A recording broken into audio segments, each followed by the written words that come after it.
Şu anda bu kavanozda yüzlerce canlı var. Uyuyorlar, avlanıyorlar, çoğalıyorlar. Ama bundan bir süre önce buradaki her şey neredeyse yok olmuştu. Ve bu hikaye bir akarsuyun tabanından aldığım bir parça çamur, bir parça yosun ve bir kavanoz dolusu suyla başladı. Onları bu kavanoza aldım ve akıntının olmadığı bu dünyada bakalım kimler hayatta kalabilecek.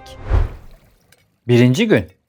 Akarsuyun tabanından çakılı toprağı birlikte almaya çalıştım. İkisini de bozmadan olduğu gibi. Ve üzerine akarsuyun kendi suyunu doldurdum.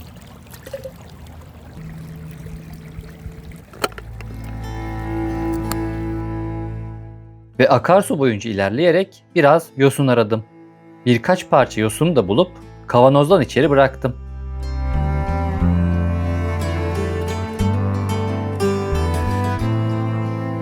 Eve döndüğümde tabanda bir şeylerin kıpırdadığını gördüm.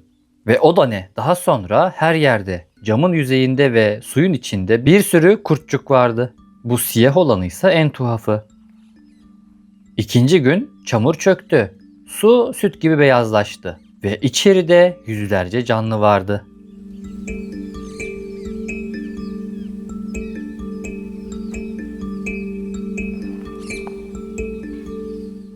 Kıvrıla kıvrıla çılgınca yüzen bu kurtçuklara bakın. Suya tutunarak kendini yüzeye çekiyor gibi. Bir yanda bunlar, bir yanda camın üstünde sabırla yavaşça ilerleyen beyaz olanlar. Tek bir kavanozda birden fazla kurtçuk. Her biri kendi hayatta kalma stratejisini uyguluyor. Ben onları test etmek istedim. Suya bir karides yemi bıraktım. Ama kimse bu yeme bakmadı. Çünkü bu canlılar bir akarsudan gelmişti. Akıntının taşıdığı besinlerle beslenmeye alışkınlardı. Önlerine konan durgun bir ziyafet onlara yabancı gelmişti. Ve üçüncü günde suyun bulanıklığı tamamen yok oldu. Yosuna bakın, bir çayır gibi uzamaya başladı. Işık en dibe kadar net bir şekilde iniyordu. Ve yosunların arasında da bir sürü minik canlı dans ediyordu. Bu onlar için bir cennetti. En azından şimdilik öyle görünüyordu. Yosunların arasındaki şu iri kurtçuğa bir bakın. Bir yere uzanıyor, yetişmeye çalışıyor gibi ve yanındaki cılız beyaz komşusuna sanki sınırlarını gösteriyor. Burası benim diyor.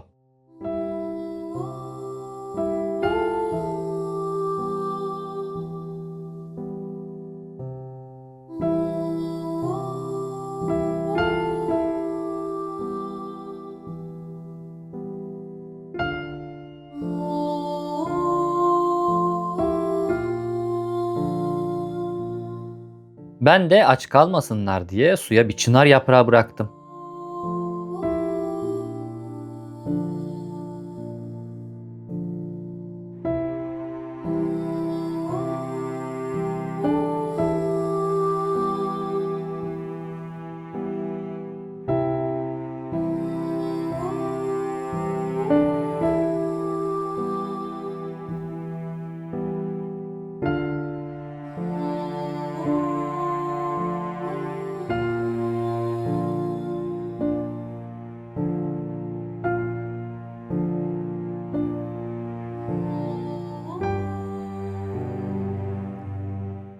Günler geçtikçe kavanoz kalabalıklaştı. İlk kez bir ostrakot gördüm ve sonra bir tane daha ve bir tane daha.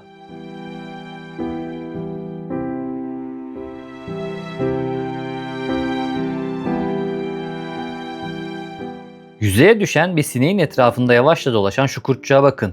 Hayat tam anlamıyla burada işliyor.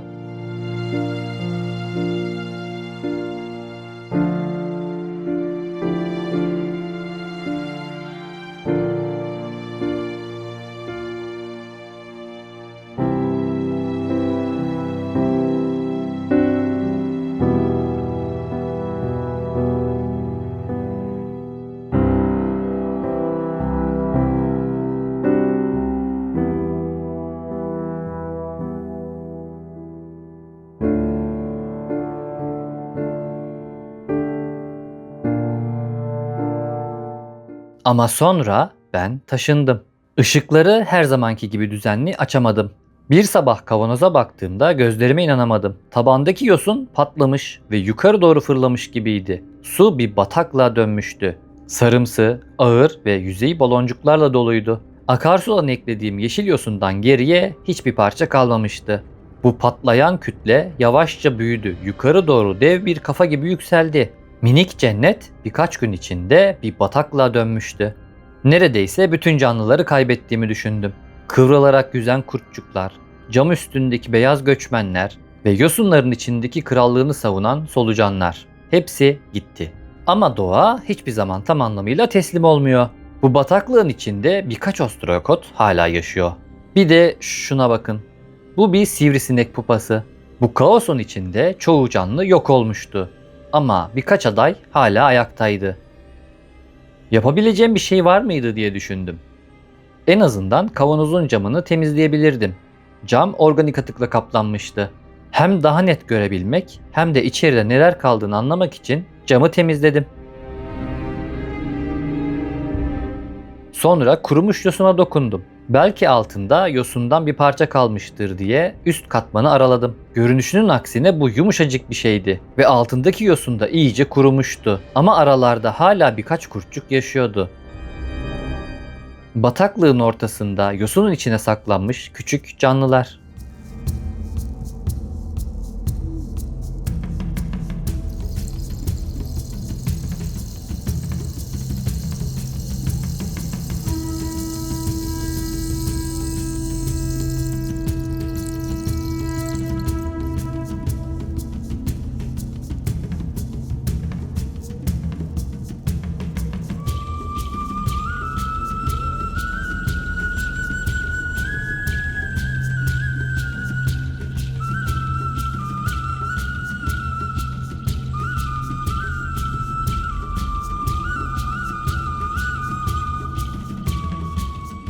Onları beslemeye çalıştım ve bir yem daha bıraktım. Bu yeme yine kimse gelmedi. Anladım ki bu dünyayı zorla canlandıramazdım.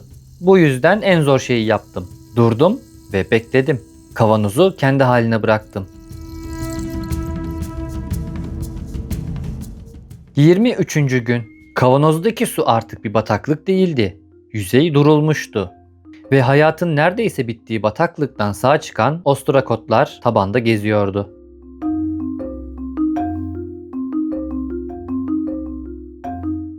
Hatta minik bir yosun parçası bile filizlenmişti. Küçük bir Noel ağacı gibi.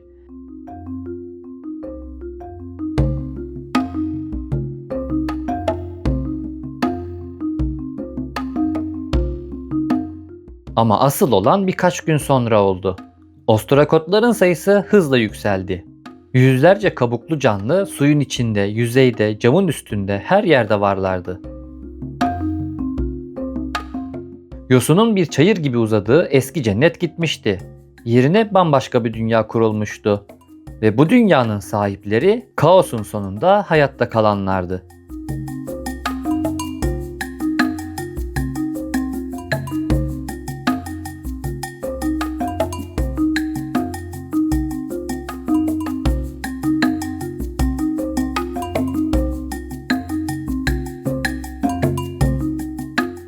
Öyle çoğaldılar ki geri dönen minik yosunu bile yiyip bitirdiler. Bu dünyanın yeni efendileri artık onlar.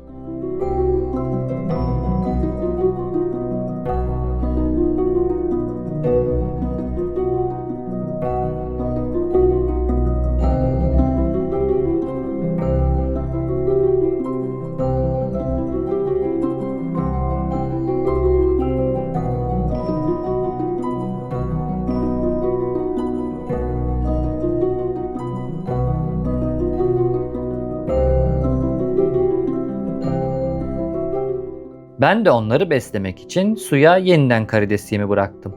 Birkaç tanesi bu yemin tadına baktı ve yemin tadını beğendiler sanırım. Diğer arkadaşlarını da çağırdılar ve burada bir ziyafet verdiler.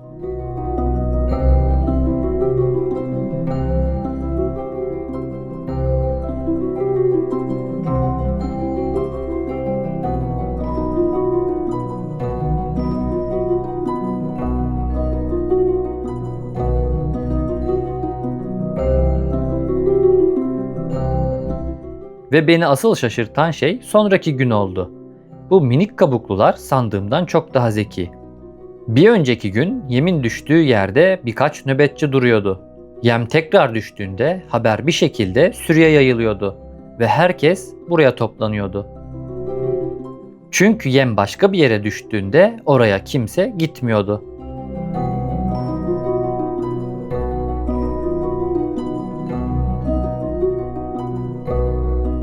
Ve her gece ışıklar söndüğünde hepsi birden dibe iniyor, yosunun içine büzülüp uykuya geçiyorlardı. Bir kavanozun içine saklanmış bu yaşam döngüsüne tanıklık ettiğin için teşekkürler. Eğer sen de doğanın bu küçük dünyalarına meraklıysan aramıza katıl. Yeni sınavlar ve yeni dünyalar çok yakında.